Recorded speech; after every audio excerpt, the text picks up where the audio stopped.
નમસ્કાર વિદ્યાર્થી મિત્રો, આજે આપણે ધોરણ 7માં સામાજિક વિજ્ઞાન વિષયમાં ભૂગોળનો પાઠ પ્રકરણ 11 વાતાવરણની સજીવો પર અસરો વિશે ચર્ચા કરીશું. પહેલાં તો વાતાવરણનું નિર્માણ કઈ રીતે થાય છે એ જોઈએ. પૃથ્વી સૂર્યમાંથી છૂટી પડી છે તેવું માનવામાં આવે છે. જ્યારે તેનો ઉદ્ભવ થયો ત્યારે તે અગનગોળા રૂપમાં હતી. એવું માનવામાં આવે છે કે પૃથ્વી જે છે એ સૂર્યમાંથી છૂટી પડી છે અને જ્યારે એનો ઉદ્ભવ થયો ત્યારે તે અગનગોળા રૂપમાં, ધગધગતા ગોળાના રૂપમાં હતી. આ ગરમ ગોળો ધીમે ધીમે ઠંડો પડવા લાગ્યો. ઠંડો પડતા તેમાં રહેલા તત્વો પ્રવાહી, ઘન અને વાયુ સ્વરૂપમાં રૂપાંતર પામવા લાગ્યા. એક ધગધગતો ગોળો હતો એ જ્યારે ઠંડો પડવા લાગ્યો, ઠંડો પડે ત્યારે તેમાં રહેલા તત્વોમાં પ્રવાહી, ઘન અને વાયુ સ્વરૂપમાં રૂપાંતર પામવા લાગ્યા બધા તત્વો. જે તત્વોનું ઘન સ્વરૂપમાં રૂપાંતરણ થયું તેને આપણે મૃદાવરણ તરીકે ઓળખીએ છીએ. ઘન સ્વરૂપને આપણે મૃદાવરણ તરીકે ઓળખીએ છીએ. પ્રવાહી તત્વો જે છે એને આપણે જલાવરણ તરીકે ઓળખીએ છીએ અને વાયુ સ્વરૂપમાં જે તત્વો રૂપાંતર પામ્યા તે વાતાવરણ તરીકે ઓળખાયા. તો વાતાવરણનું નિર્માણ કઈ રીતે થયું કે પૃથ્વી જે છે એ સૂર્યમાંથી છૂટી પડી, એનો ઉદ્ભવ થયો ત્યારે અગનગોળાના રૂપમાં હતી. એ ગોળો ધીમે ધીમે ઠંડો પડ્યો અને એમાં રહેલા તત્વો પ્રવાહી, ઘન અને વાયુ સ્વરૂપમાં રૂપાંતર પામ્યા. એમાં જે ઘન તત્વો હતા એને આપણે મૃદાવરણ તરીકે, પ્રવાહી તત્વોને જલાવરણ તરીકે, વાયુ સ્વરૂપમાં જે તત્વો રૂપાંતર પામ્યા તેને આપણે વાતાવરણ તરીકે ઓળખીએ છીએ. વાતાવરણ વિશે જોઈએ.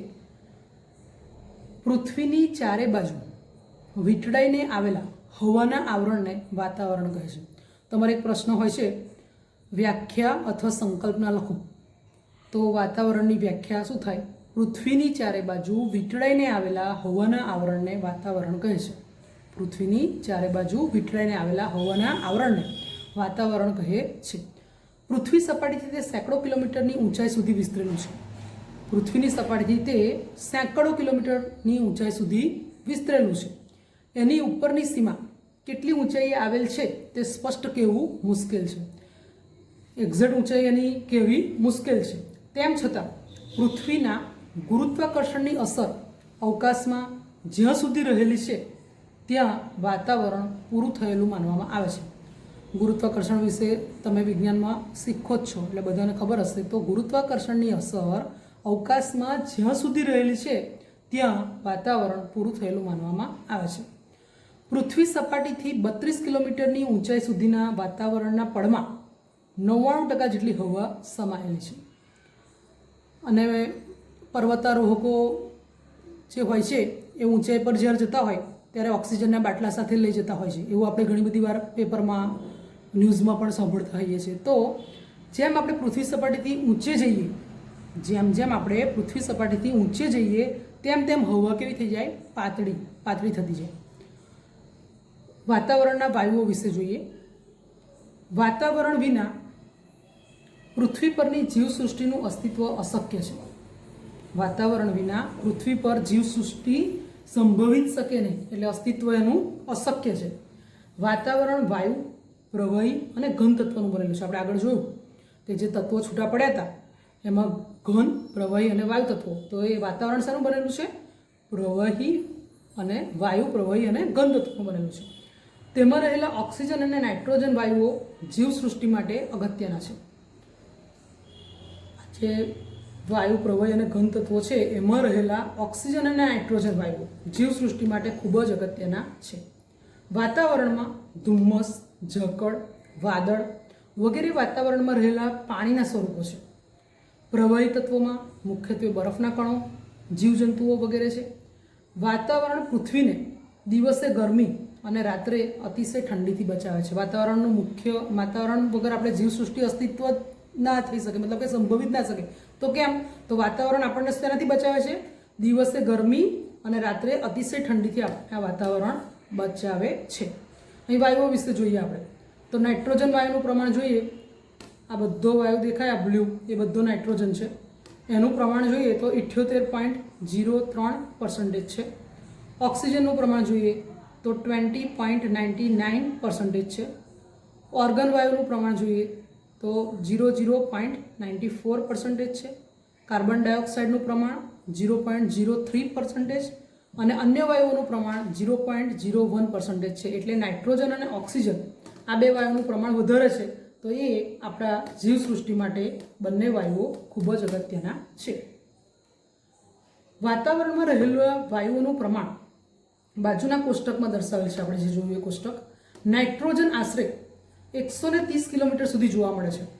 નાઇટ્રોજન વાયુનું પ્રમાણ 130 કિલોમીટર સુધી જોવા મળે છે, જ્યારે ઓક્સિજન આશરે 110 કિલોમીટર અને કાર્બન ડાયોક્સાઇડ આશરે 20 કિલોમીટર સુધી જોવા મળે છે.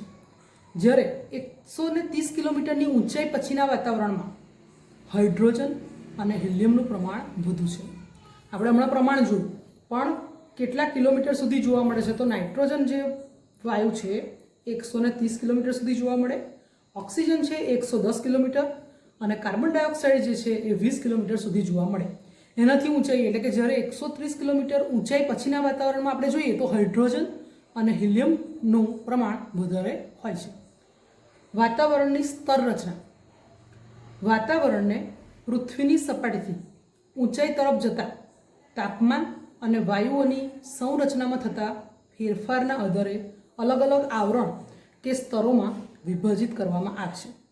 વાતાવરણને પૃથ્વીની સપાટીથી આપણે ઊંચાઈ પર જઈએ તો તાપમાન અને વાયુઓની સંરચનામાં જે ફેરફાર થાય એના આધારે અલગ અલગ આવરણ કે સ્તરોમાં વિભાજિત કરવામાં આવે, એટલે ભાગ પાડવામાં આવે છે. આ ફેરફારના આધારે તેના 4 પેટા આવરણો પાડવામાં આવે છે. એટલે વાતાવરણના 4 ભાગ પાડવામાં આવ્યા છે. પહેલો જોઈએ તો ક્ષોભ આવરણ, સેકન્ડ નંબર જોઈએ તો સમતાપ આવરણ, થર્ડ નંબર મધ્યાવરણ અને ફોર્થ ઉષ્માવરણ. વાતાવરણના 4 પેટા આવરણો પાડવામાં આવ્યા છે. એમાં પહેલું છે ક્ષોભ આવરણ, બીજું સમતાપ આવરણ, મધ્યાવરણ અને ચોથું જે છે છેલ્લું એ ઉષ્માવરણ. હવે આપણે પહેલા ક્ષોભ આવરણ વિશે ચર્ચા કરીએ. પૃથ્વીને વીંટળાઈને આવેલા વાતાવરણના પ્રથમ આવરણને ક્ષોભ આવરણ કહે છે.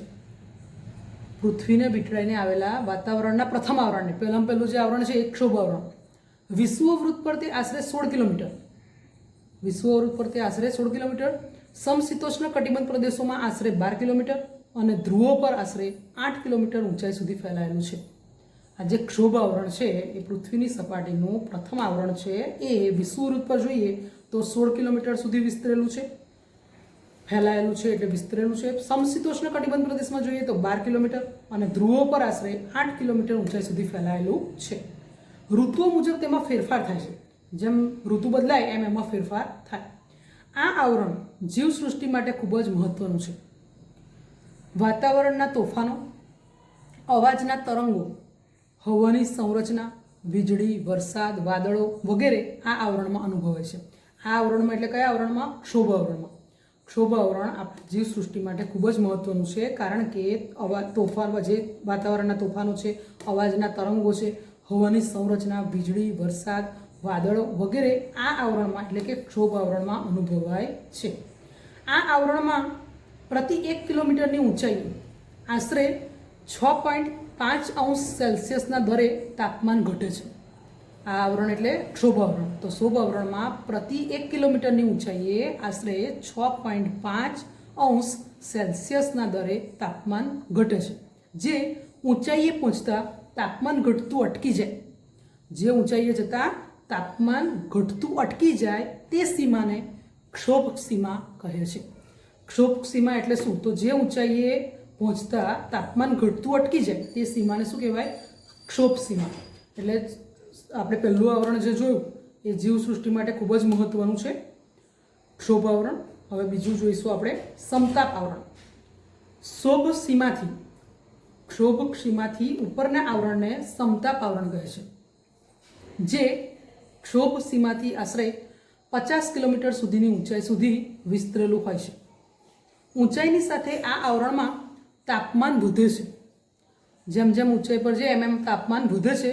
આ આવરણમાં ઋતુઓ, વાદળ, વરસાદ, ચક્રવાત વગેરે જોવા મળતા નથી. જોવા ખાસ અગત્યનું છે કે આ આવરણ એટલે કયું આવરણ? સમતાપ આવરણ.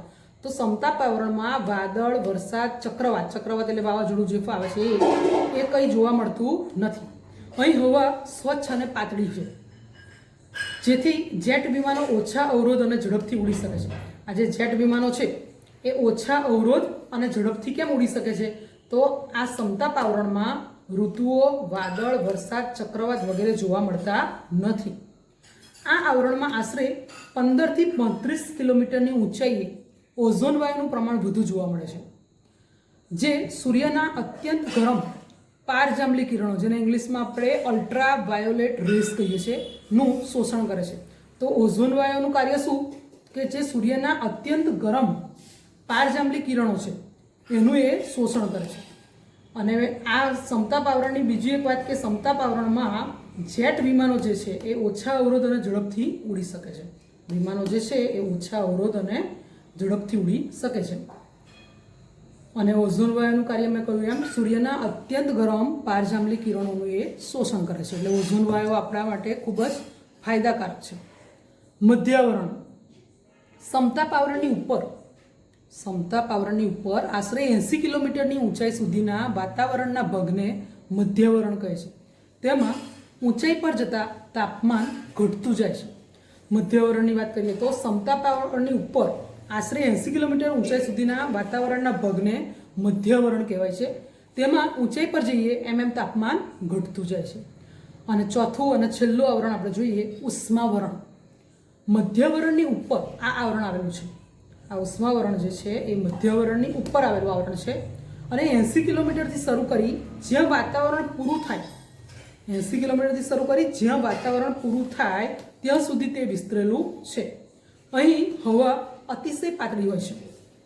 જેમ જેમ ઊંચાઈએ જઈએ તેમ તેમ તાપમાન વધતું જાય છે. આ આવરણને 2 પેટા વિભાગોમાં વહેંચવામાં આવી છે. આ જે ઉષ્માવરણ છે એના 2 ભાગ પાડવામાં આવે છે. એક છે આયનાવરણ અને બીજું છે બાહ્યવરણ. આયનાવરણ જે છે એમાંથી રેડિયો તરંગોનું પરાવર્તન થાય છે. 2 આવરણ જે છે પેટા વિભાગના એમાં પહેલું જે કહ્યું આપણે આયનાવરણ, એ આયનાવરણમાંથી રેડિયો તરંગોનું પરાવર્તન થાય. ટીવી છે, રેડિયો પ્રસારણ છે, ઇન્ટરનેટનો લાભ આપણે બધા વાપરીએ છીએ, તો ઇન્ટરનેટનો લાભ આ આવરણને આભારી છે. આ આવરણના કારણે જ એટલે કે ઉષ્માવરણમાં જે પેટા વિભાગ છે આયનાવરણ, એ આયનાવરણના કારણે જ આપણે ટીવી, રેડિયો પ્રસારણ અને ઇન્ટરનેટનો લાભ મેળવી શકીએ છીએ. આયનાવરણની ઉપરના આવરણને બાહ્યવરણ કહે છે. 2 આવરણો જે પેટા વિભાગ જોયા એમાં આયનાવરણ અને બાહ્યવરણ. તો આયનાવરણની ઉપરના આવરણને બાહ્યવરણ કહેવાય છે. હવામાન એટલે ટૂંકા સમયગાળાની વાતાવરણની સરેરાશ પરિસ્થિતિ. આ પણ વ્યાખ્યામાં પૂછાયું છે. હવામાન એટલે ટૂંકા સમયગાળાની વાતાવરણની સરેરાશ પરિસ્થિતિ.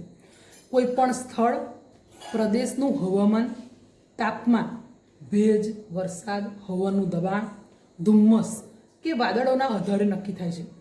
કોઈપણ પ્રદેશનું જે હવામાન છે એ શેના આધારે નક્કી કરવામાં આવે? તો તાપમાનને આધારે. ભેજ, વરસાદ, હવાનું દબાણ, ધુમ્મસ કે વાદળોના આધારે નક્કી થાય છે. હવામાન સવાર, બપોર, સાંજ કે રાત્રિનું અલગ હોઈ શકે છે. આપણે જોઈએ તો વહેલી સવારે થોડું ઠંડુ વાતાવરણ, બપોર પછી ગરમી લાગે, ફરી પાછું સાંજે થોડું ઓછું ને રાત્રે એકદમ ઠંડક. તો અલગ અલગ દિવસ દરમિયાન હવામાન અલગ અલગ હોઈ શકે. હવામાન વાતાવરણની ટૂંકા ગાળાની પરિસ્થિતિ હોય તેમાં સમયાંતરે ફેરફાર થતો રહે છે. હવામાન જે છે એ વાતાવરણની કેવી પરિસ્થિતિ છે? ટૂંકા ગાળાની. એટલે એમાં સમયે ફેરફાર થતો રહે છે. સવારે ઠંડી, બપોરે ગરમી અને સાંજે વરસાદ પડવો. ક્યારેક એવું પણ બને કે સવારમાં ઠંડી લાગે, બપોરે ગરમી અને સાંજે પાછો ધોધમાર વરસાદ પડે. આવું હવામાનમાં શક્ય છે. આવું હવામાનમાં શક્ય કેમ છે? કારણ કે હવામાન એ વાતાવરણની ટૂંકા ગાળાની પરિસ્થિતિ છે. હવામાનથી આપણું જીવન અને આપણી પ્રવૃત્તિઓ પ્રભાવિત થતી હોય. દેશનું હવામાન ખાતું હવામાનના સમાચાર અને હવામાનના નકશા રોજ બહાર પાડે છે. આપણે ન્યૂઝ સાંભળીએ છીએ તો હવામાનના રોજ જે સમાચાર અને નકશા રોજ આપણને જોવા મળે છે. આટલું જાણવું જોઈએ. ભારતના હવામાન ખાતાની જે મુખ્ય કચેરી છે એ દિલ્હીમાં આવેલી છે. હવામાન ખાતાની મુખ્ય કચેરી ભારતમાં ક્યાં આવેલી છે? દિલ્હીમાં. અને તેને IMD ઇન્ડિયન મટીરિયોલોજી ડિપાર્ટમેન્ટ તરીકે ઓળખવામાં આવે છે. IMD એનું શોર્ટ ફોર્મ છે. ફૂલ ફોર્મ જોઈએ તો ઇન્ડિયન મટીરિયોલોજી ડિપાર્ટમેન્ટ. તરીકે ઓળખવામાં આવે છે. એટલે હવામાનની મુખ્ય કચેરી દિલ્હીમાં આવેલી છે, તેને IMD તરીકે ઓળખવામાં આવે છે. ભારતના જુદા જુદા 101 સ્થળો પર અવલોકન કેન્દ્રો ભારત અને એન્ટાર્કટિકામાં આવેલ છે. એન્ટાર્કટિકા ખંડ વિશે આપણે શીખી જ ગયા છીએ અગાઉ. તો ભારતના જુદા જુદા 101 સ્થળો પર અવલોકન કેન્દ્રો ભારત અને એન્ટાર્કટિકામાં આવેલ છે. તેના 4 પ્રાદેશિક કેન્દ્રો છે કે જે મુંબઈ, કોલકાતા, નાગપુર અને પુણેમાં આવેલા છે. 4 જે પ્રાદેશિક કેન્દ્રો છે એ મુંબઈ, કોલકાતા, નાગપુર અને પુણેમાં આવેલા છે. હવે આપણે આબોહવા વિશે જોઈએ. સામાન્ય રીતે કોઈ પ્રદેશની 35 કે તેથી વધુ વર્ષોની સરેરાશ હવામાનની સ્થિતિ એટલે આબોહવા. કોઈ પ્રદેશની 35 કે તેથી વધુ વર્ષોની સરેરાશ હવામાનની સ્થિતિ એટલે આબોહવા. આબોહવા સ્થાનિક પરિસ્થિતિ, તાપમાન, ભેજ, વરસાદ, હવાનું દબાણ, ધુમ્મસ ને ધ્યાનમાં રાખીને નક્કી કરવામાં આવે છે. કોઈ પણ પ્રદેશની આબોહવા કઈ રીતે નક્કી કરવામાં આવે તો તાપમાન, ભેજ, વરસાદ, હવાનું દબાણ, ધુમ્મસ ને ધ્યાનમાં રાખીને નક્કી કરવામાં આવે. આબોહવા જે તે પ્રદેશની સજીવ સૃષ્ટિ, પ્રાણી સૃષ્ટિ અને માનવ જીવન તથા તેવી પ્રવૃત્તિઓને સીધી અસર કરે છે. આબોહવા જે છે એ સજીવ સૃષ્ટિ, પ્રાણી સૃષ્ટિ અને માનવ જીવન તથા પ્રવૃત્તિઓને સીધી અસર કરે છે. તાપમાન, હવામાં રહેલ ગરમીની સપાટીને તાપમાન કહે છે. હવામાં રહેલ ગરમીની સપાટીને શું કહેવાય છે? તાપમાન. વાતાવરણના તાપમાનમાં દિવસ અને રાત્રિ દરમિયાન જ ફેરફાર અનુભવાય છે. તાપમાન ઋતુઓ પ્રમાણે પણ બદલાય છે. શિયાળા કરતાં ઉનાળામાં તાપમાન વધુ હોય છે. સૂર્યઘાત કે જેને ઇંગ્લિશમાં ઇન્સોલેશન કહેવાય છે એ તાપમાનના વિતરણને અસર કરતું મહત્વનું પરિબળ છે. સૂર્યઘાત જે છે એ તાપમાનના વિતરણને અસર કરતું એક મહત્વનું પરિબળ છે. સૂર્યઘાતનું પ્રમાણ વિષુવવૃત્તથી ધ્રુવો તરફ ઘટે છે. આ જે સૂર્યઘાત છે ઇન્સોલેશન એનું પ્રમાણ વિષુવવૃત્તથી ધ્રુવો તરફ જઈએ ત્યારે ઘટે છે. આ કારણે ધ્રુવ પ્રદેશો જે હોય એ બરફથી ઢંકાયેલા હોય છે. જો પૃથ્વી પર તાપમાન વધી જાય તો ખેતી પાકો ઉગી શકે નહીં. જો પૃથ્વી પર તાપમાન વધી જાય તો કોઈ સારો પાક થઈ શકે નહીં. શહેરોમાં ગામડા કરતાં વધારે તાપમાન અનુભવાય છે. તેનું કારણ એ છે કે પાકી સડકો અને સિમેન્ટથી બનેલી ઇમારતો. આપણે જોઈએ તો પાકી સડકો અને સિમેન્ટથી બનેલા મકાનો ગામડા કરતાં શહેરોમાં વધુ પ્રમાણમાં જોવા મળે છે. એટલે ગામડા કરતાં શહેરોમાં તાપમાન કેવું અનુભવાય છે? વધારે અનુભવાય છે. વાતાવરણનું દબાણ. પૃથ્વીની આસપાસ હવાના સ્તરને વજન હોય છે. પૃથ્વીની આસપાસ જે હવાનું સ્તર હોય એમાં વજન હોય. હવાના વિશાળ સ્તર તેના વજન પ્રમાણે પૃથ્વી સપાટી પર દબાણ કરે છે. તેને વાતાવરણનું દબાણ કહે છે. વાતાવરણનું દબાણ એટલે શું? તો પૃથ્વીની આસપાસ હવાના સ્તરને વજન હોય. હવાના વિશાળ સ્તર તેના વજન પ્રમાણે પૃથ્વી સપાટી પર દબાણ કરે તેને હવાનું દબાણ કહે છે. વાતાવરણનું દબાણ કહે છે. પૃથ્વી સપાટી પર વાતાવરણનું દબાણ સૌથી વધારે હોય છે. સમુદ્ર સપાટી પર વાતાવરણનું દબાણ સૌથી વધારે હોય છે. ફરીથી જોઈએ જુઓ. પૃથ્વીની આસપાસ હવાના સ્તરને વજન હોય. હવાના વિશાળ સ્તર તેના વજન પ્રમાણે પૃથ્વી સપાટી પર દબાણ કરે તેને વાતાવરણનું દબાણ કહે છે. હવે સૌથી વધારે વાતાવરણનું દબાણ ક્યાં આગળ હોય? તો સમુદ્ર સપાટી પર. સમુદ્ર સપાટી પર વાતાવરણનું દબાણ સૌથી વધારે હોય છે. પૃથ્વી સપાટીથી ઊંચાઈ તરફ જઈએ તો વાતાવરણમાં દબાણ ઘટે છે. સમુદ્ર સપાટી પર સૌથી વધારે હોય અને પૃથ્વી સપાટીથી આપણે ઊંચાઈ પર જઈએ તો વાતાવરણમાં દબાણ ઘટે છે. વધારે તાપમાનવાળા પ્રદેશમાં વાયુઓ ગરમ થઈ ને ઉપર તરફ ગતિ કરે છે અને હલકું દબાણ રચાય છે. હલકું દબાણ વાદળછાયા અને ભેજયુક્ત ઋતુ સાથે જોડાયેલ છે. હલકું દબાણ જે હોય એ વાદળછાયા અને ભેજયુક્ત ઋતુ સાથે જોડાયેલું છે. ઓછા તાપમાનવાળા પ્રદેશોમાં વાતાવરણ ઠંડુ હોય છે અને ત્યાં ભારે દબાણ હોય છે.